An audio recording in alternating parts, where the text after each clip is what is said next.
my fellow Americans.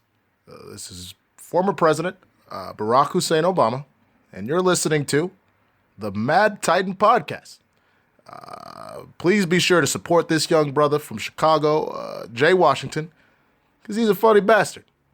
God bless you, and God bless the United States of America. I ignored my destiny once. I cannot do that again. Even for you. I'm the only one who knows that. At least I'm the only one with the will to act on it. The Mad Titan Podcast with your host, Jay Washington.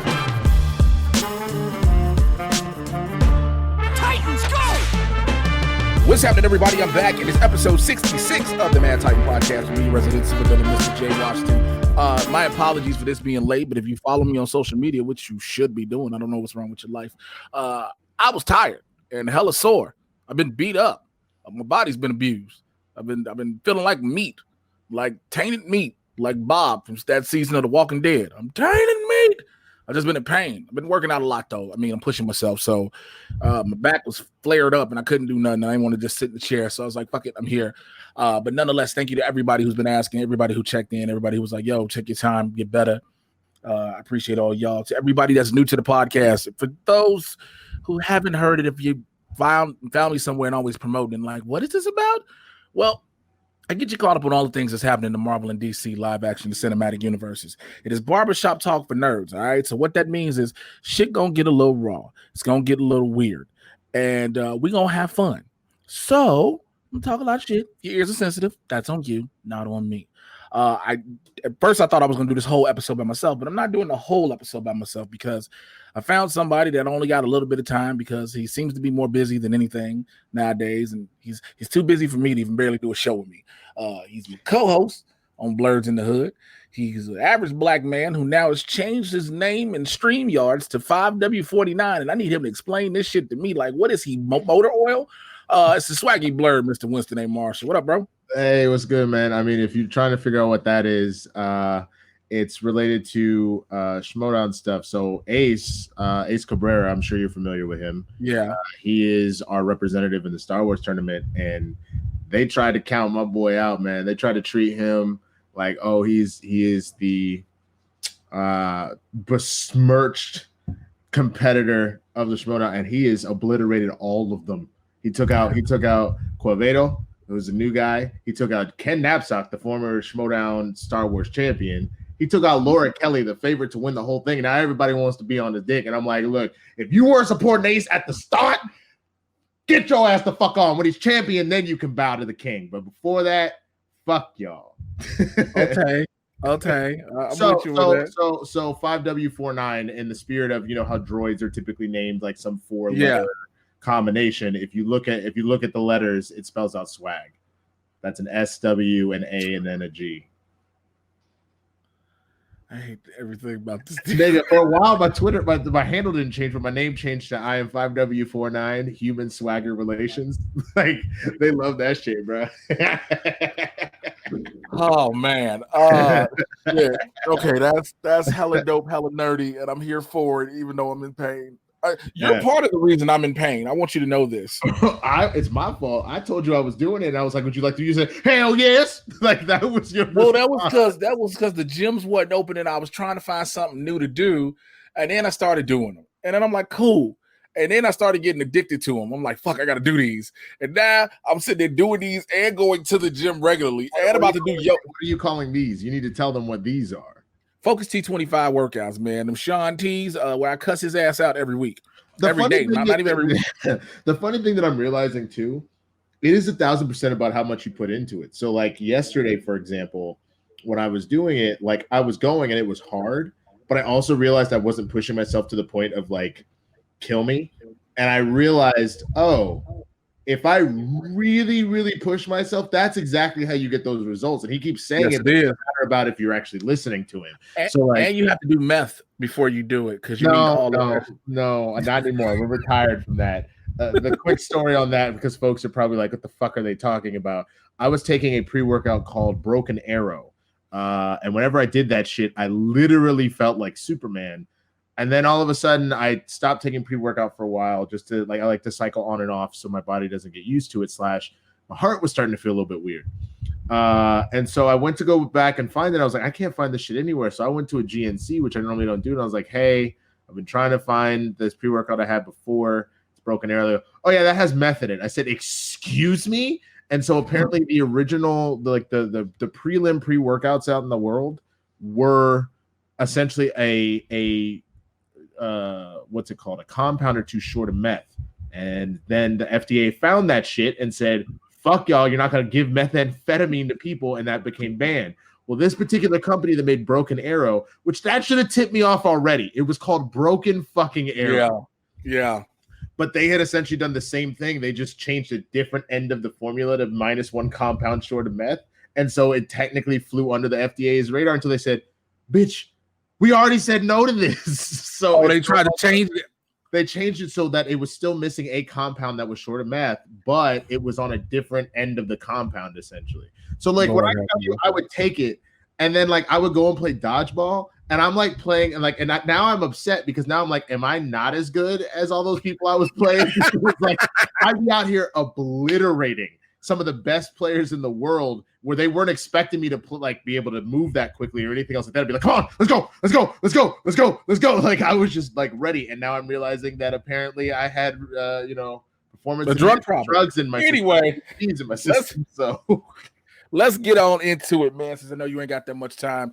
I always kick things off with my Marvel news, and I was looking at it to figure out how I want to order this, so I'll do it this way first. Shang-Chi is set to resume production by the end of July. Now, a lot of different countries are opening in their different waves, especially due to the coronavirus pandemic. Well, Shang-Chi is going to film because it'll be filming in Sydney, Australia. And they said Marvel has said to be taking careful steps to ensure that everyone follows safety guidelines. The cast and crew who travel to Australia will be quarantined upon arrival per the country's guidance, which I think is super dope. Now, we don't know what the plot is, except for the fact it's set to be like a tournament, which in order to acquire the 10 rings. But I'm looking for the Mortal Kombat feel. But I'm glad to hear, first and foremost, that productions are resuming, but more specifically that they are making sure they follow any and every guideline they can to ensure the safety of not just the cast, but the crew. You I was seeing if you had something to say about that. That was a pause. That was a pause of your face. I thought you froze, and I was like, no. Oh, you thought okay. See, I didn't freeze because my fucking fan's going in the back, so I can't really fake it. You can see it moving. Just respond to that. How do you feel about that? We're talking about Falcon Winter Soldier, right? No, we're talking about Shang-Chi right now. My bad. Yes. I mean, I think that's the biggest thing is the answer with all of these productions, because that there's something that I'm potentially going to be a part of. I am 1,000% about it's how you handle this safety. I don't think you move forward with anything if you don't have a realistic way to go, because that's why we're still stuck in the situation that we are now, where a lot of people are not able to go back to their jobs because people just wanted to be fuckboys about it and just do whatever the fuck they wanted. Like the simple fact that, we're recording this on the 4th of July, that hella people from Los Angeles said, you're not going to close no beaches on me. And they went down to San Diego. You know what I'm saying? So what I don't want to literally found a way around. They literally said, fuck you. And then they all drove to fucking San Diego. So what I just don't want to have happen is I don't want this pursuit to just get these movies out on time, though I know that we want it. And I know that there's also a situation of these are like thousands, if not millions of jobs associated with these MCU films. We all want them. But health is taking a precedent here. This has to, because otherwise you'll get one movie and then you're gonna have to miss 3 others. You know what I'm saying? So don't force it. That's my take on it. I agree. A lot of places are trying to force stuff too quickly, and we are seeing that. Atlanta's back filming, and I wanted to go to Atlanta for another thing, because the Falcon and the Winter Soldier, which you brought up, they, as the time that I wrote this, had only 9 days left of shooting in the Czech Republic, because the Czech Republic was open. They could go back filming that. And they needed to knock that out because that was a pivotal part of the show where they were filming. So that's done. That's almost like 4 to 5 days because of the holiday or whatever. But I don't think that holiday applies there because it's a whole nother country. Mm-hmm. So boom. Well, they're getting ready to film in Atlanta, which again, Pinewood Studios is Marvel's main studio they use. They get ready to go there. Atlanta has resumed film production. That is one big thing. They were the first ones to resume it because they were the first ones where their governor was like, yo, let's do this. Now, again, it goes to the same thing said earlier about Shang-Chi. As long as they are taking all the precautions, all the necessary precautions, when it comes to Atlanta, you have to make sure this crew is quarantined together. Like before you start filming, you have to put this crew in the same area, sit them together for 14 days, let them ride it out, then start filming.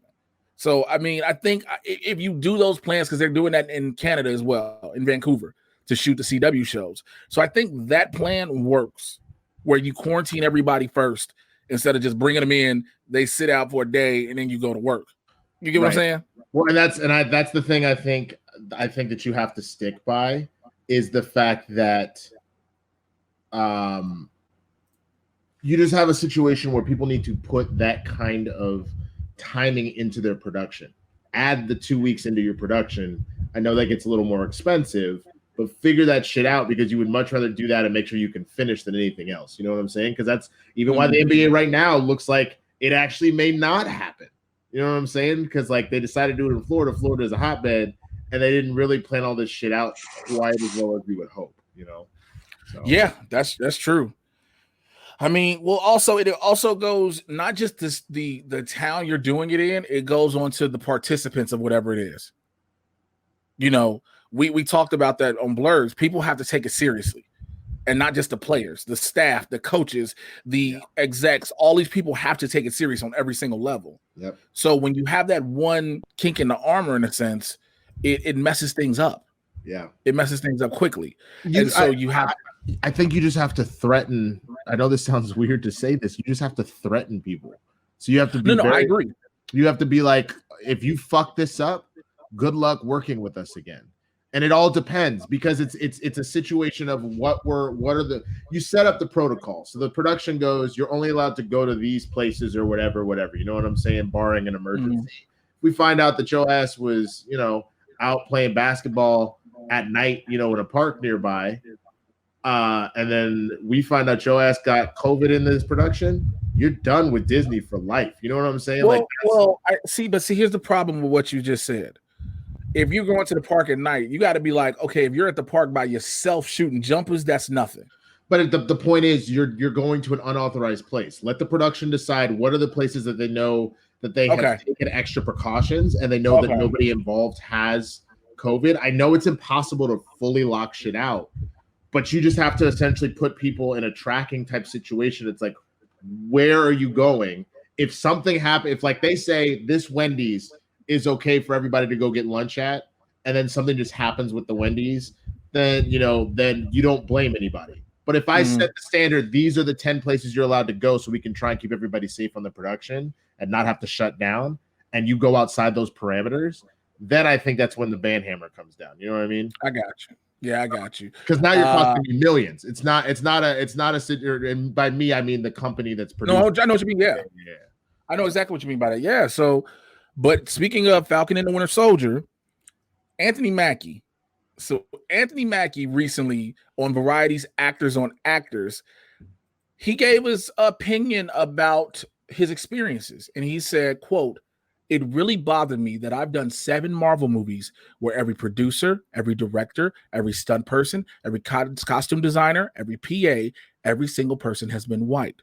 Now, he put the disparity into context, noting we had one black producer. His name was Nate Moore. He produced Black Panther. But when you do Black Panther, you have a black director, black producer, black costume designer, black stunt choreographer.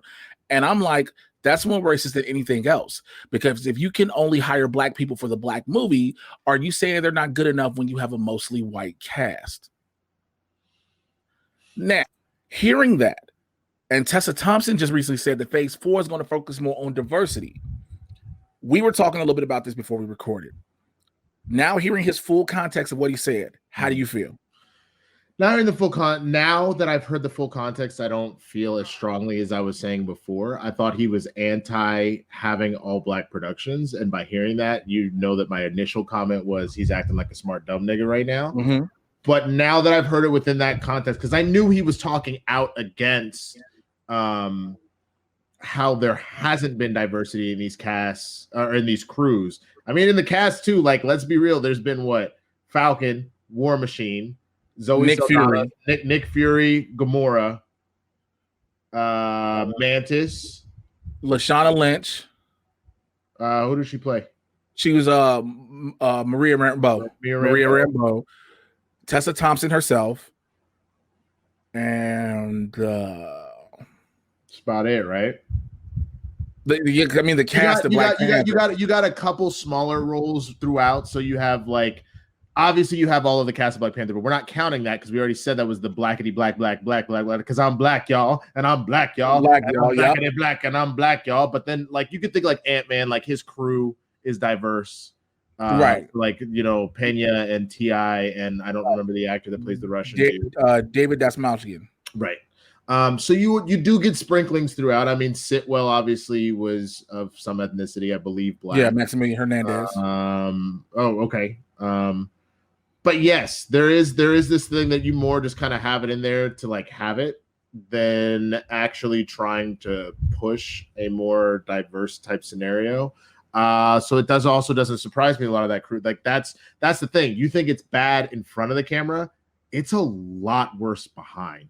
Well, I think that's what he's really talking. I think that's more so what he's talking about. I don't think he's talking about so much in front of the camera as far as who they cast, because like we've said, the examples you've given, we talk about the cast of Black Panther, but we've also, I like what I just said, what Tessa Thompson said, they're moving forward to include more diversity. So that's a given.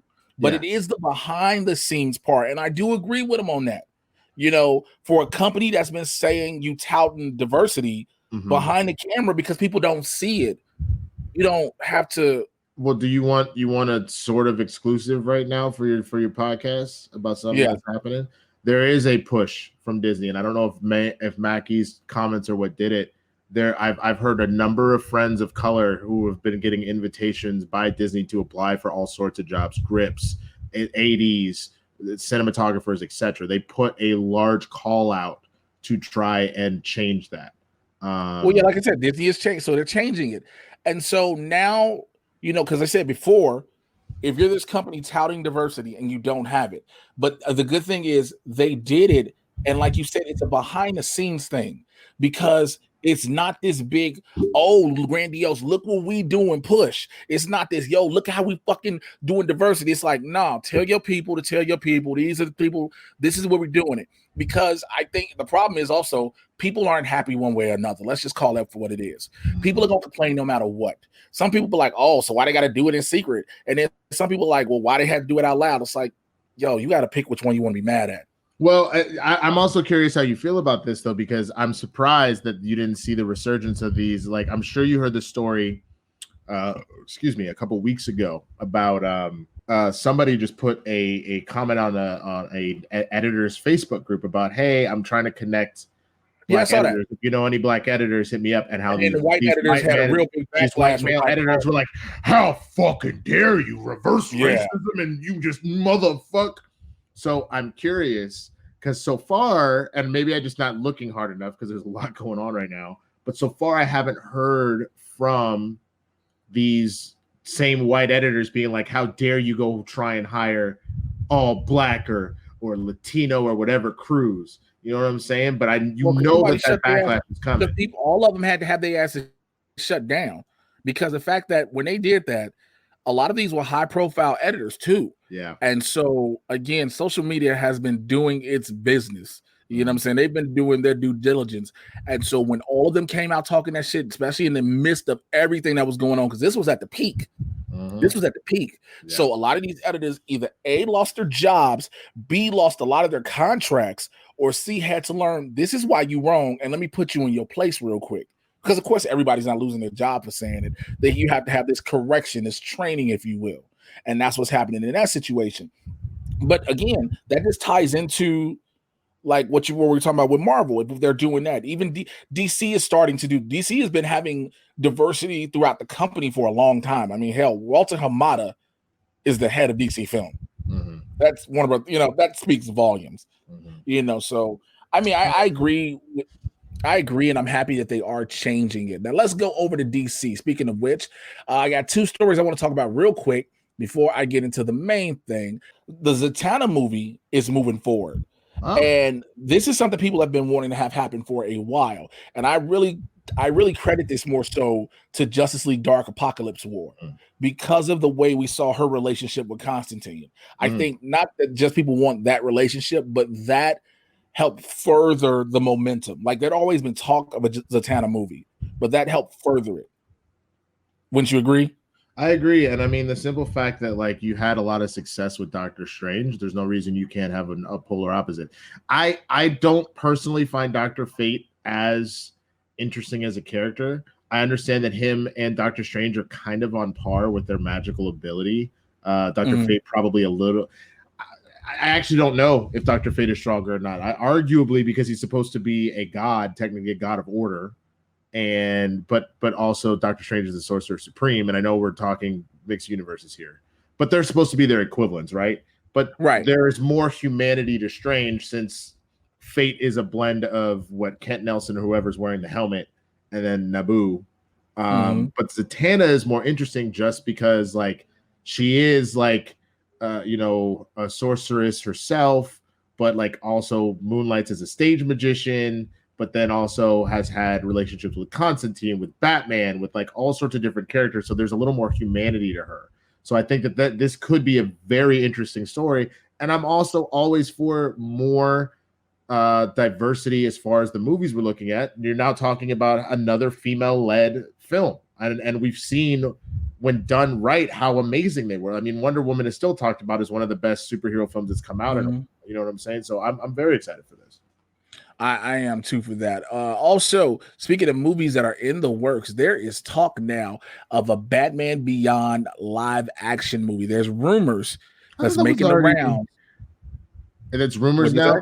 I thought that was the whole thing with Michael Keaton, is that it was clear that that's what they were setting up. The reason they brought him in is to set up the future Batman Beyond, which I think everybody, the thing is, that has been one of those around the internet rumors for a very long time that everybody kept saying like, yo, this is the best way to do Batman Beyond. Bring Keaton back, make him the old Bruce Wayne, and then you cast someone as Terry McGinnis.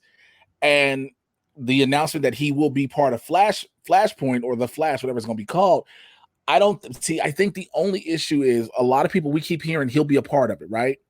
He'll be in it. We don't know how much of a significant role he'll have. Because remember, all the time we hear about castings, we hear about add-ons to movies and films, and we think these people we're getting are such a magnitude of where they're part of the main story, and they're not. They're a blip. So, I'm not taking away from it. I would want him to be a part of it to set up the Batman Beyond movie, but we got to figure out where he plays his role at first. Yo, I want to run a question by you. So as far as, because we do need to see where that's going to actually play out and if how much he really wants to sign on for. But as far as casting for Terry McGinnis, how would you feel about Asa Butterfield? The one that missed the role for because he missed Spider-Man, let him get it. Yeah, I think it'd be perfect. If he was already in the room, which means that he's got the idea. That's a different room. I'm very aware. What I mean is he was already in the room. Like, let me finish. He was already in the room for a teenage superhero with a little bit of like kind of attitude in that kind of sense. You pair him up with like, and you paired up essentially Robert Downey Jr. with Tom Holland. So now you're pairing up potentially Michael Keaton with this kid as like almost passing on the legacy. And you have that kind of like father-son superhero duo thing. I think Asa would be phenomenal. I don't know if you've seen Sex Education. I haven't seen it. He's absolutely phenomenal. And Terry kind of has very similar vibes to Peter Parker from everything that I remember of the Batman Beyond cartoon. I even remember from Return of the Joker, like before Bruce was like, I got into the Joker's head because I would never play his game, versus Terry was like, oh, I'm just gonna talk mad shit, and he's gonna get mad because I'm telling jokes and not him. So that's that element that you kind of have to balance in there, and I think that Asa would do a great job personally. I mean, when you bring all that shit up, because I know that becomes the question of who do you cast to play Terry McGinnis, and then the only thing I hate about when we do that is because the list is so long. Sure. There of could be an unknown we've never heard of that would be great. and that's the thing. We'll always go with this. So many people that we've seen on TV shows and movies already, and it could be somebody that just comes out of nowhere. But I think with Batman Beyond, I think you unfortunately have to go with a name because that's why I was suggesting Asa. No. I get what you're saying. I'm just saying you have to use a name because outside of comic book fans, I don't know if that many people remember Batman Beyond because remember Batman Beyond only lasted like 2 years. It was like three. They had like 3 seasons. Thought it was just 2. I'll double check later.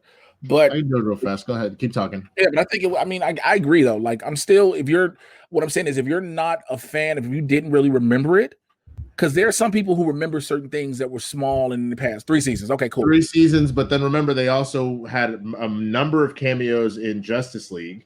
And then on top of that, so that's fair. And then on top of that, they had their because of the show doing as well as it did. Actually, they had their whole comic line, like that. That has become a part of canon. That like that is what I'm saying is it's no problem with all that. Sure, like John Diggle is a part of comic book canon after the Arrow show, but you have to have fans who know that. Remember, we're in this generation now with comic book movies where people who were never fans are becoming fans. Right. And granted, people are going to see them regardless, but it's easier to generate that guaranteed box office revenue if you got motherfuckers people know. But I don't disagree with you, but like let's not fall into that trap because remember, we've had Guardians of the Galaxy. We technically speaking, we've had Ant-Man. Like we know who the fuck Ant-Man was. But you're using characters. But the name also is the person that pushed those characters. Ant-Man works because of Paul Rudd. You say Paul Rudd, Michael Douglas, and Evangeline Lilly from Lost. That brings people. Well, but we were already. But I think we're agreeing on the same thing. I thought you were specifically talking about you don't know if Batman Beyond would do well. But I was going to say, no. I'm just talking about the name. I'm talking about the name. The name specifically about who. I mean, but yes, that's why you put an Asa Butterfield in there. And again, I mean, I guess you're in those cases. I did name 2 people that were one that was already an A-lister, the other who was like right on the edge there because of in Chris Pratt and how well he did with Parks and Rec. And that was really the thing that put him in the leading man. And then you also had a lot of other people. I mean, you brought in some wrestling fans with Batista. Obviously, Zoe Saldana has been a huge name for Bradley Cooper, Lee Pace. Yeah, I do and don't include Cooper and Vin Diesel only in the sense that because we're just their voices. Mm-hmm. I know it obviously has a major part about it, but when I see Rocket, I don't ever look at him and go, "That's clearly Bradley Cooper." I just see Rocket. You know what I'm saying? But I think that's what makes the character so much better because you're you would never expected that character is that guy. Mm-hmm. I've watched The Hangover numerous times, and I still can't put Phil as Rocket Raccoon. Mm-hmm. I can't put the dude from A Star Is Born as Rocket Raccoon. No. I understand, and I certainly don't even associate Vin Diesel's voice with Groot at all. The nigga bought stilts, okay? The nigga bought stilts. Was he actually walking around as Groot for the first date to go in the booth? That nigga went and bought stilts. And somebody had to be like, Mark. They didn't even call this nigga Vin. They was Mark. The fuck are you doing? There was a stilt shop about to close, nigga. It was on its last day. The father told the wife and kid, "We've been in business 30 years, and stilts have not been sold anymore. We are gonna close. We close at 5 p.m. today. Well, this is gonna be the last time we open up the gates." And at 4:55, Vin Diesel comes in and says, "I need stilts." And the guy's like, "What?" He's like, "How many stilts can you give me right now?" And the man looks at his wife and kid and says, "We've been saved." And that's what happens, okay? That's what happens. Are stilts that expensive that they can support an entire family for a generation? Is that what you're telling me? That's how many Vin Diesel bought. He was like, "I'm gonna need all these stilts," because he thought probably he was gonna. Why do you need more than one pair? Because it's Vin Diesel family. Anyway. So here's the main thing I wanted to talk about with DC, and it's been making the rounds real big, and I'm glad we get to talk about this because we talked about it a bit on Blurs, and now we'll talk about it here. So Ray Fisher, who plays Vic Stone, aka Cyborg, in the Justice League movie. First, he delivered a tweet that said, "I retract this statement about his support of Joss Whedon." That's what he said first. Cool, got it.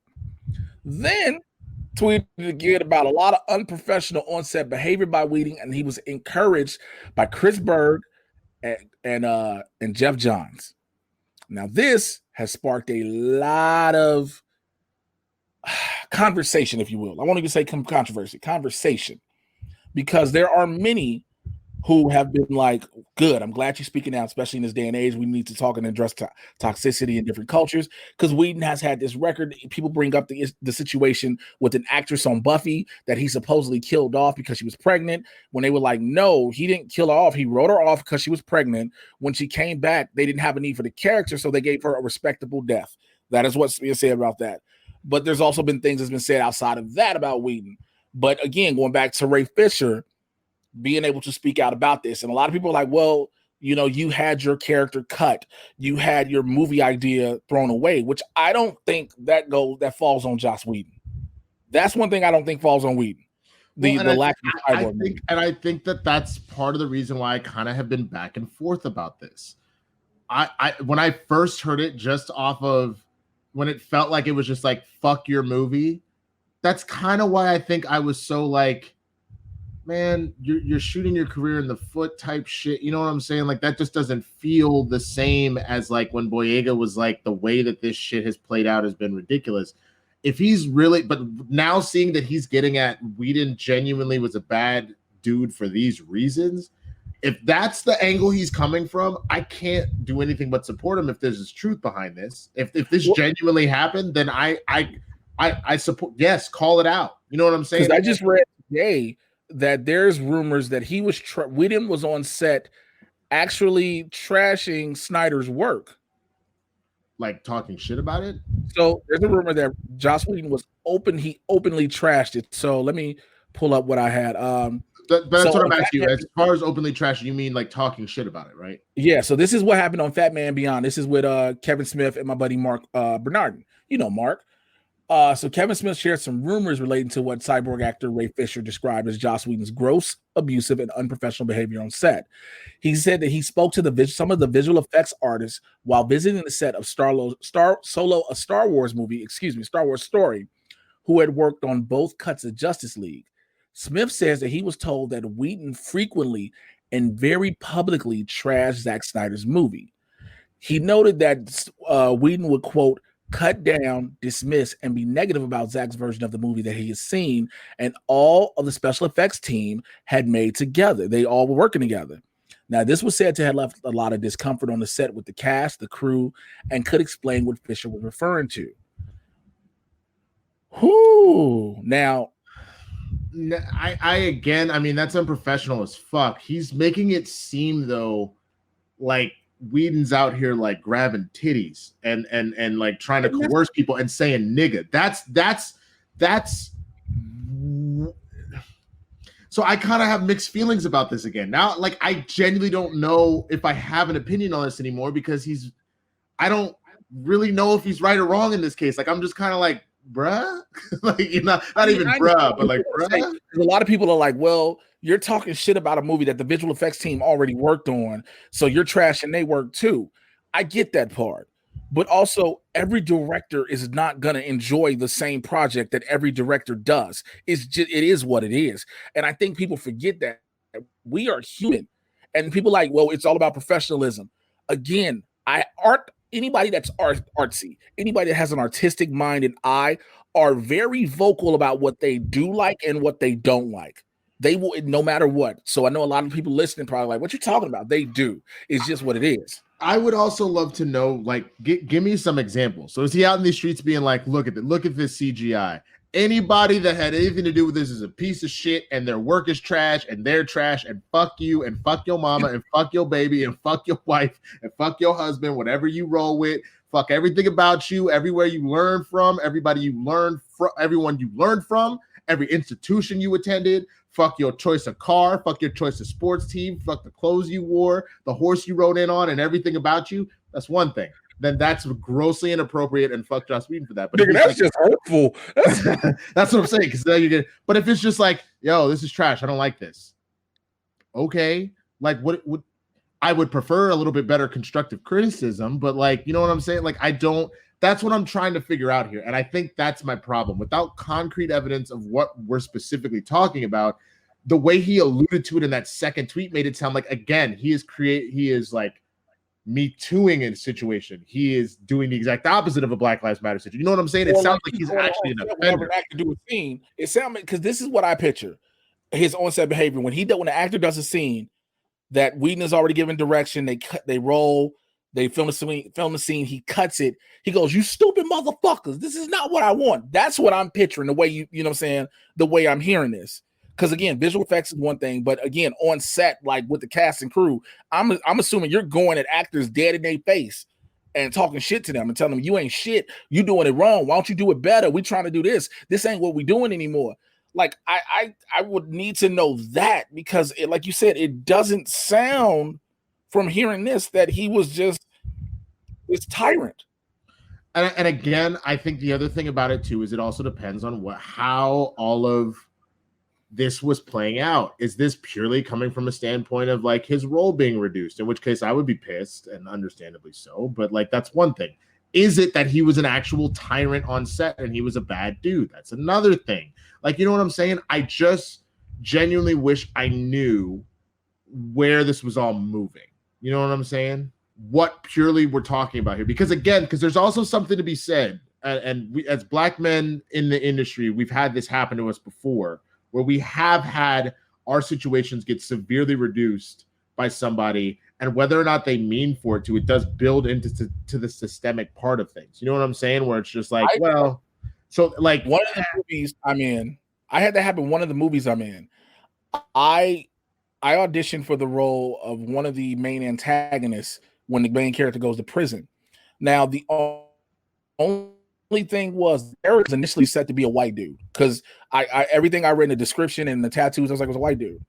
I self-taped for it, got brought in for a callback for it, was about to book it, but they decided they'd rather keep it as a white guy than make it as a Black dude. They called my agent and asked her, would he be willing to take another role because we still want him in the movie? And so in that regards, yes, as a Black entertainer, I completely understand, because I wasn't going to say no because I would not be in the movie. You know what I'm saying? I want another movie credit. I have, it's helped out my resume. But at the same time, I would have rather, and I saw the dude that did the role, and I can say this openly, the dude that did it, when I saw who it was, first of all, I was like, huh? And then when I saw the finished product, I was like, are you fucking serious? So yeah, no, for sure. I mean, part of where I was even going with that was I look at how neutered like Finn was, how neutered Rose was. You know what I'm saying? Like in talking Star Wars, and hence why there's a lot of speaking out by Boyega and stuff like that. That's my question.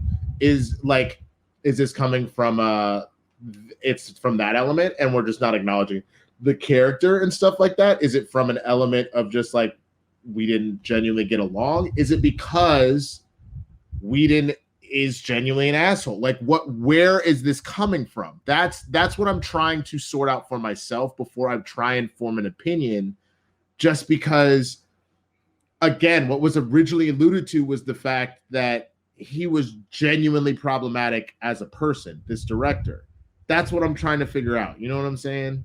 Yeah, I think that's the thing we all want to know, but unfortunately, we're at this point where if you're accused of being an asshole, we take it. You can be accused of misconduct on set. Let's just call it that way. Mm-hmm.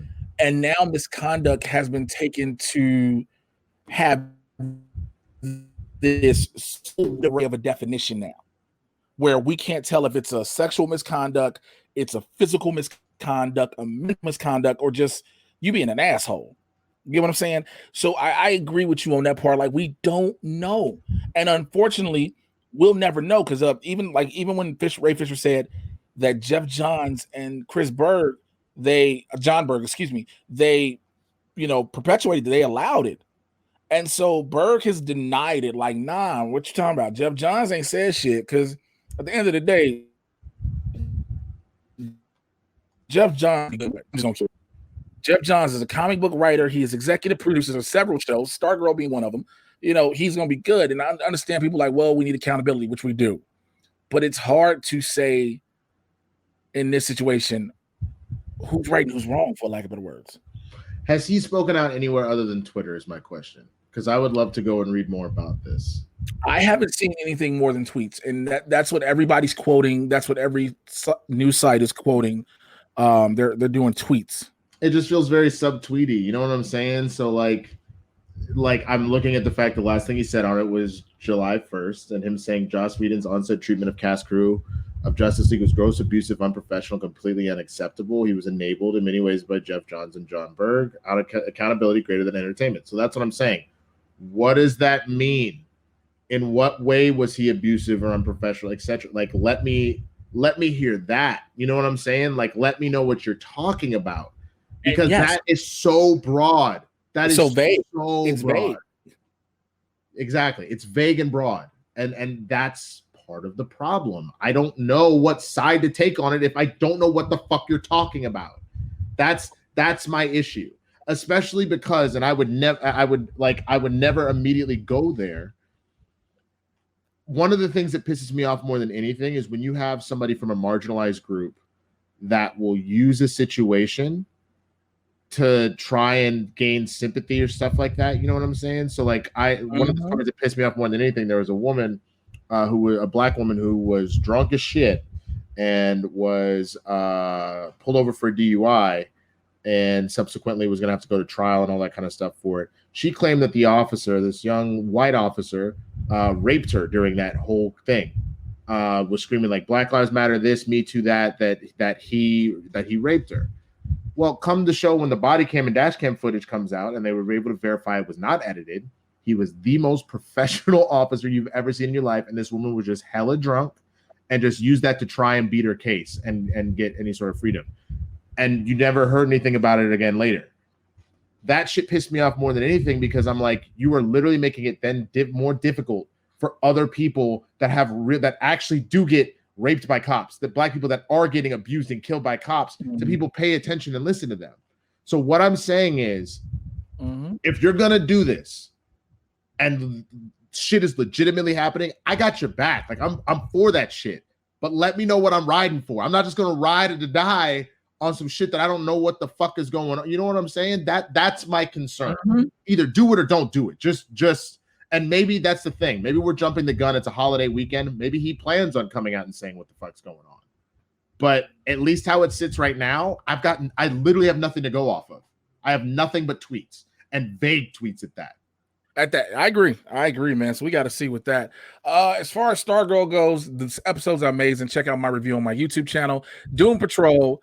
Bro, I think we just watched one of the greatest episodes in television history with Sex Patrol. The review with me and Winston is up on my YouTube channel as well, youtube.com/JAYWashington80, where a lot of people in the comments have said they didn't expect to see that much of Winston. I don't fucking blame them, because Winston had no shirt on. First of all, you didn't see anything. I didn't even get out of my fucking chair. So what are we? People appreciate you having neck and shoulders. Being a human? I am so confused. Like, what? I do not understand. What niggas was like, I don't like your shoulders. I don't like your shoulders. Wow.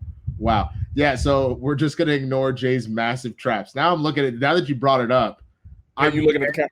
I'm genuinely just looking them up right now because the fuck. My trap. Yeah, they're talking about your traps. The song is hilarious and genius, the one that you decided to do. Too much of Winston. It's one nigga that said that. You acted like everybody out in these streets. Whatever. First of all, it was one nigga that said about my traps, and he was like, "They out here talking about your traps." Again, same thing I just did. You just did. Shut the fuck up. Anyway. Shut the fuck up. Anyway, let's go. Right now, I'm going to go to my calls and emails real quick from the Mad Titan Podcast hotline, 818-276-6947, 818-276-6947, or you can email me, madtitanpodcast@gmail.com, madtitanpodcast@gmail.com. I'm going to go to an email right quick. It's from one of the members of my supervillain squad, Fred Castillo. Appreciate you all the time. Here's the email. Hey, Mr. J, hopefully you're keeping your sanity these days. A question popped up and wanted to hear your response. Is there any future for X-23? Logan is the best comic book superhero movie, in my opinion, and I was wondering if there was a future for her and her friends. Or did Fox miss the opportunity with these new characters? I'm not familiar with the comic books and the storylines of those characters. Thanks for reading my email, and have a great day. Again, as always, Fred, I appreciate your email. Oh, that's a good one. I think Fox might have missed the ball on that because I strongly doubt that Marvel is going to pick it up from there because they're going to start all over. You know what I'm saying? They're going to start all over with their X-Men. I strongly doubt we're getting. I know a lot of people are like, well, we can still get Daphne Keane to play Laura. I don't think that's going to happen. I think that ship is sailed. What about you? No, I think that's done. I mean, let's be real. Nothing that was from that Fox era is really going to be making a reappearance unless they want to do a nod or a shout out. You might find an exception or two. So who knows? Maybe Disney's got that up their sleeves. They like what she did and they'll bring her back. But odds are that's probably not going to happen. They're going to do their complete. I don't think. I honestly don't because I'm like, in order to justify having Laura, you have to have Logan already, and it's going to be weird trying to do because you got to go in reverse. You got to go in reverse with that because unless you're going to do her years down the line, which by then she's an adult, because it would make no sense to if you do it years down the line, you still do the little girl X-23. You just recast it. You know what I'm saying? That don't make no sense at all. That's my feelings on that. But again, thank you for your email, Fred. I got another email, and again, this is a good one. This is from D. Ashley 2003. He says, do you think it's possible that Zendaya's character MJ in the MCU Spider-Man movies could be Angelica Jones, also known as Firestar? She's introduced in the 80s cartoon Spider-Man and His Amazing Friends. Is it possible in this universe that Mary Jane and Firestar are combined into one character, which I have no problem with? I don't remember how Firestar got her powers. I don't remember him. So she's a mutant. Firestar's a mutant. Right. Okay. So I mean, she was a mutant like Bobby. I don't have a problem with it. I mean, fuck it. Why not? You know, like that's not a bad thing to have happen. But we'll see. You know what I mean? Like we'll 1,000% see that there's no reason why you couldn't do that. I just don't want to see have happen. There's this rumor that they're like, well, we actually do want this white ass Mary Jane, so we're gonna find a way to write this MJ off into a different way and then bring in a different Mary Jane. I don't want to see that shit happen. That would piss me off. I think it would piss me off too. They all of a sudden just like we made this whole big deal to say Michelle, but my friends call me MJ, and you like, this what we doing? This what we doing? We just really gonna get rid of it like that after doing all that? So I don't know. I appreciate your email. I'm gonna go to the one call I got real quick because I know we're running out of time for this week, and normally we're not, but I'm kind of in the midst of things. So we're gonna go to the call that I have right now. What's good, Jay? It's your boy Milton from PA. Hey, so I just rewatched the Crisis on Infinite Earth crossover, the Arrowverse. From my initial first impression when I first watched it back in the fall and winter time, I thought it was okay, so. After rewatching it again just a day or two ago, I realized it's not that good of a crossover. I think it's probably the weakest crossover of all the crossovers. Just want to have one question for you. What are your thoughts on Crisis on Infinite Earth? I'm sure you spoke about this in the past, but I just want to get your thoughts again. And also, too, I know the Arrowverse isn't going to have a major crossover for a while. What are your thoughts on what the potential next crossover could be? That's the major crossover of the Arrowverse. I'll sit back, listen, and wait, brother. Have a good day, man. I'll let your boys, Super Villains for Life. Peace. All right, thank you, Milton, as always, for your call, man. I appreciate it. As I was a fan of Crisis because of what it took to do that. That was not an easy endeavor, first and foremost. I know everyone had this high stakes and high expectations because of what we've been seeing with the previous crossovers, as well as with Infinity War, with everything that was happening with that. I understand that completely. But they were putting together shows and stories from all of DC's television and film universe to make one thing. So I give it credit for that. Was it the best? Absolutely not. But I've always said this. You got to remember each episode of The Crisis is still an individual show. So if you didn't like episode 1, it's because you don't really care for Supergirl. If you didn't like Batwoman, because you don't like her episode. Arrow is the one, and Flash is arguably the best. So that was the things with that I felt, made that way. As far as crossovers, I think the next one still is going to be the World's Finest with the new Batwoman and Superman. And I think we'll build from there to finally give them a name, because even though they were all together in the, with the table, they don't have a name as a group. So I think we'll finally start to give them a name, and that'll be what builds from there. But go ahead, Winston. I mean, I actually kind of agree with your fan. I split halfway between you and the fan in the sense that, like, I give it all the credit in the world for the ambition and what they actually pulled together and did. But I think in the same way that, in all honesty, if Endgame had really been trash, if Infinity War had really been trash, then that would have just been a failed experiment. This is now a time that I've had time away from Crisis. I will probably rewatch it soon. I've only done one watch through. But as I think about, as I lean back on it, I was more excited about, like, oh shit, there's like a Smallville Superman. Oh shit, like there's Kevin Conroy in real life. Oh shit, like there's Ezra Miller. That's why I was excited. I wasn't excited because I was watching and going, man, this is some good shit. You know what I'm saying? Like, that's the difference. Whereas I went, oh shit, there's everybody from Guardians and from Iron Man or whatever, and you made the A-Force, and they about to fuck shit up, and it was still good. You know what I'm saying? So I think that there is something to be said about ambition and like good. Is it bad? No, I don't think it's bad, but it's not. It doesn't even come close to like an Infinity War Endgame as far as like figuring that out and bringing it all together. And I also know that that's a movie, and that there's a whole different level of connectivity versus multiple different writers' rooms trying to kind of talk to each other, kind of trying to get on everybody else's production schedule, working with different budget. Because technically speaking, like you said, it is each individual show. So if you look at it, you have to include all the Flash characters on the Flash episode. You maybe bring Flash and like Iris to Supergirl. When you're on Supergirl, you have to use all the Supergirl characters. You maybe bring over like, why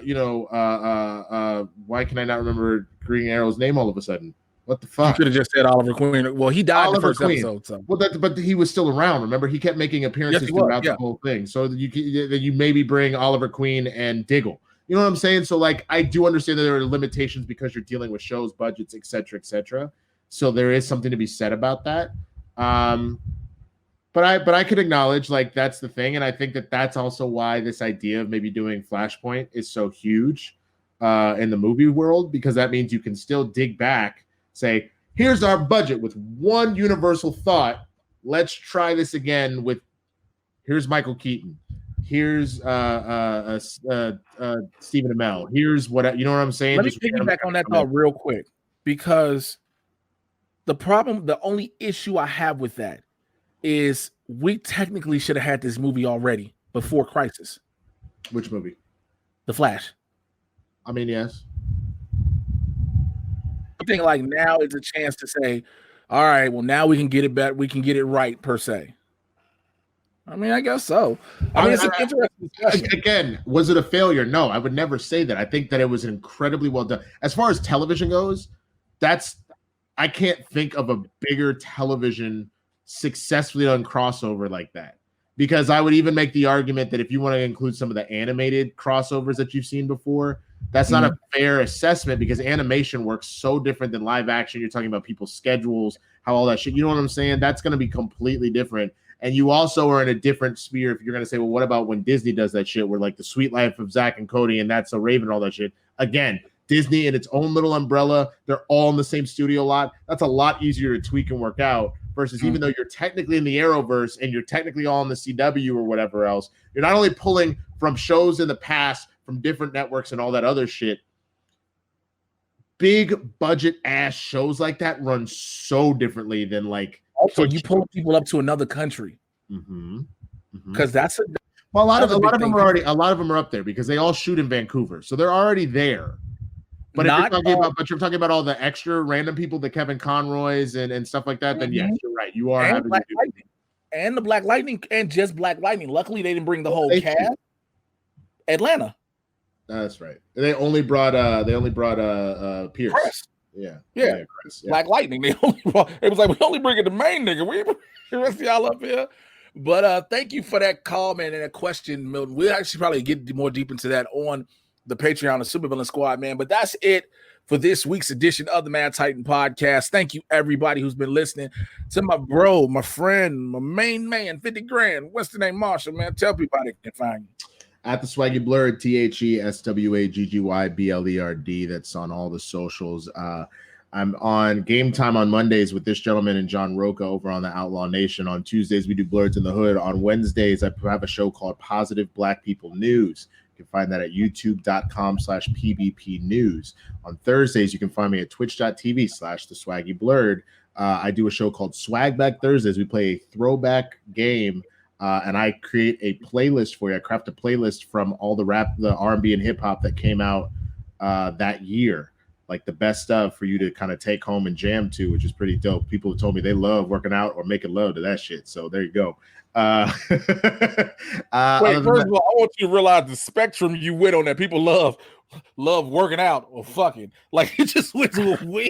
Depends on the year. Some years you had a, you know what I'm saying? Because like some years there's hella Drake tracks along with like, you know, Usher. So then you're gonna be fucking a lot. And then some years it's like Tupac and Biggie. You're like, first of all, fuck you, click, fuck you, bitch, in the click. You claim. Like if you look out the Drake and Usher songs, I feel like you just sang. No. You fucking the Usher songs. But I know. I'm just saying though. No. But those are all the places. But the easiest way to know what's going on and when, Twitter and Instagram. If you follow me at the Swaggy Blerd, I lay all that out. So that's the real deal. Y'all already know what the drill is with me. Twitter and Instagram at Mr. J Washington, MRJAY. You should know how to spell Washington. My Patreon, my Supervillain Squad, patreon.com/Mr. J Washington. All right. Because over there, you join the squad. You are helping me out. You are helping me grow. And I am so grateful for you all, each and every one of you all. And so with that, let me give a thanks to all of my producers, because first and foremost, that's what you are when you are a member of the squad. Not only are you supporting me, but you are a producer on the show. Yes, I give you that credit, because some people are like, yo, I want to say I was a producer and I did this and I did that. Well, guess what? You can say you helped produce the Mad Titan podcast, because that's for damn sure what you did. And so to all of my members of my squad, my newest member, Deontay Clemens, thank you so much for joining. And my existing members, Adam Collins, Delia Chamberlain, Alberto Rios, Akeem J. Brown, Ashley King, AZ Badfish, Blue 87 Jones, Brandon Buckingham, Brian Kimmett, Brock Stevenson, California Joe, Cheryl Corbin, Christopher Connolly, Kasi Nachalobe, Dan Bimke, David Adams, David Gaines, Dizzle, DJ Snacks, Edward Wilshire, Fanboy Cantina, Fillmore Pockets, Fred Castillo, Greg Morshi, Hank Staley, Hillary Nellums, Jake Icavetta, James Smart, Jared Simpson, Jason Inman, Jeffrey Chadorn, Jim Mason, Jim Payne, Joe Crack, John Mariano, John Lestrina, Kirsty Oliveria, Kyle Grandinetti, LK, Marcus Kennedy, Marcus Burton, Mikey Lito, Paisley Darts, Randy Constance, Raul Alejandro Mendoza, Rudy Ueda, Samir Tesfaye, Steve Tozen, the Prince That Wasn't Promised, and Travis Earl. Thank you all, and thank you definitely to my $25 one-on-one with the Supervillain tier members, Alberto Rios and Samir Tesfaye. I just did the first one-on-one with a Supervillain with Alberto Rios. We're going to drop that on Patreon very soon. It's going to go on Patreon, and then I will release that to everybody on the YouTube channel. So all the members of the squad, you will see that first. And then Samir Tesfaye, we're going to set up yours as well. All right. Thank y'all for rocking with your boys. Sorry this was a little late, but I'm glad I got it out to you. I will holler at you all next week. Till then, take care. I'm out of here. Bye.